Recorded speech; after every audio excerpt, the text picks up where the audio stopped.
Hai, salam sejahtera. Saya Jero Azrul dan kali ini saya nak fokus dalam video siri pendek ini ialah mengenai modal. Berapa sebenarnya modal yang kita nak gunakan dalam forex market ataupun nak trade gold ataupun mungkin kita nak gunakan antara forex dan gold.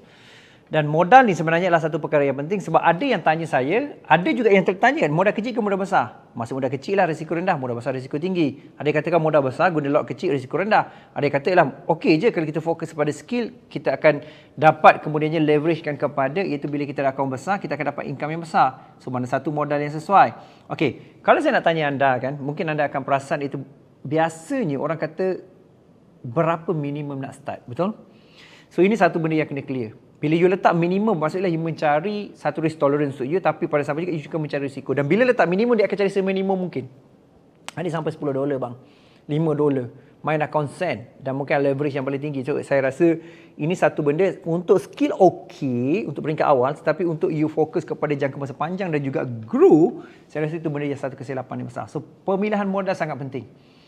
Jadi dalam konteks ni saya nak bagi tahu pasal konsep modal. Okey, berbalik kepada konteks saya mungkin lain sikit daripada konteks yang you nampak lah. Nombor satu ialah saya nak clear lah kalau isu modal. Nombor satu ialah bagi saya, nombor satu ialah you kena maksimumkan modal. Oh coach, oh damn kan. Maksimum modal. Kenapa maksimum modal? Pasalnya saya berpendapat lah you kena kurangkan risiko. Jadi bila you maksimumkan modal, bermaksud ialah you akan kurangkan lot you. So kurangkan lot ni bermaksud ialah iaitu lot size makin kecil, bermaksud ialah contoh poin utama saya kalau you tengok kedua ni ialah you kena tengok adakah you punya capital versus lot tu larat ke tak larat. Apa maksud larat tak larat? Larat tak larat bermaksud ialah contohnya 100 USD masuk 50 sen. Dah tentu kalau terbalik arah kita cepat habis. Jadi itu yang problem ni, ramai orang konsep cuci-cuci. Kan depo, kalau kena sekali kita untung. Saya rasa benda tu okey, mungkin itu lantak high risk, tapi dari segi untuk you long term dan sebagai wealth creation punya strategi, saya rasa tak sesuai. Jadi saya ambil konteks sedikit sini sebagai contoh. Kalau you ada 100 USD modal dan you make lebih kurang dalam 10 USD sebulan, let's say. Dan bila you kata sebulan, you akan rasa 10 USD sebulan, tak kata apa, pasalnya 10 USD. Tapi kalau you tengok dalam konteks ni, apa yang berlaku ialah you kalau you nampak dari segi nilai skill lah sebenarnya you dapat 10%. 10% ni besar bosku. Pasal 10% kali dengan 12 bulan, you buatlah 120%. Coach, come on, coach, saya tengok C4 lain 120 dalam masa sejam. Tak ada masalah, itu risiko. Tak ada masalah. Tapi poin saya sekarang ni ialah, iaitu saya nak tunjukkan kepada isu sekarang ni ialah kesedaran kepada peratus tu. Dan saya untuk pengetahuan you, saya ada proof kajian, iaitu orang yang main risiko besar takkan kaya selama-lamanya. Ada macam mana coach? Betul ke ni coach? Iya.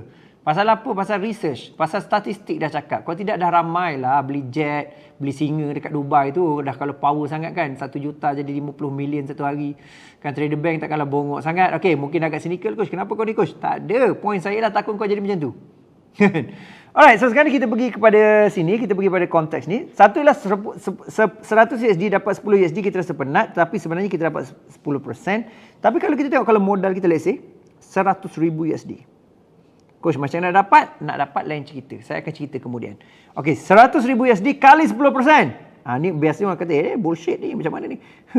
You akan dapat sebenarnya 10k USD bersamaan dengan 40k sebulan. 40k sebulan ni besar guys.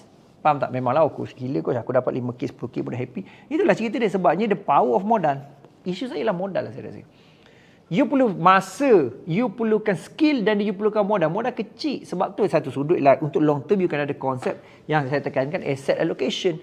Invest, reinvest, kan? Saving, dapat income, saving, invest, reinvest dan akhirnya sampai compounding. So problem utama ialah orang tidak sedar. Jadi kalau you tanya coach, berapakah modal yang perlu saya perlukan? Modal maksimum yang ada. Nombor 2, berapakah lot yang gunakan? Paling kecil supaya paling selamat. Sebab untuk peringkat awal you kena faham. You kena survive dulu. Itu nombor 1. Lepas tu nombor 2, secara tak sengaja dia akan make money nanti. Bila you faham konsep tu, you akan faham kawalan risiko lot saya layer, dia akan besarkan account you dan menyebabkan you akan make more money. Okay, so modal sesuai, sebenarnya saya rasa paling besar dan juga paling yang you boleh mampu dan risiko tolerance. Nombor 2 lah kawal modal tu dengan lot paling kecil. Pasalnya ialah iaitu kalau kita tak faham benda ni, kita akan ambil macam modal kecil, lot besar, habis depo tak kesudahan. Faham tak? Tapi kalau modal besar, 10% juga besar, guys. Kan? Coach, boleh pakai ke ni? Boleh pakai. Saya 15 tahun. Dan saya lots of, mungkin saya satu hari nanti insyaAllah lah, saya akan tunjukkan pelan-pelan itu macam mana kita make money sebenarnya dengan tak senak kepala. Kan? Tak senak perut, tak sakit kepala. Kan? Tak sakit perut. Faham? Alright, so sekarang ni saya nak anda tuliskan berapakah modal yang you rasa maksimum you start, dan adakah you ada plan untuk jaga besarnya tambah modal. Ramai orang kata konsep cuci-cuci, saya tak cukup tahap tu. You kena pergi pada lebih kepada world class punya fokus. Alright, jumpa lagi, please komen kat bawah ni apa yang you learn, dan berapa modal you, apakah cadangan you untuk video seterusnya, dan jumpa lagi, please like dan juga share video ni. Jumpa lagi dan sampai jumpa.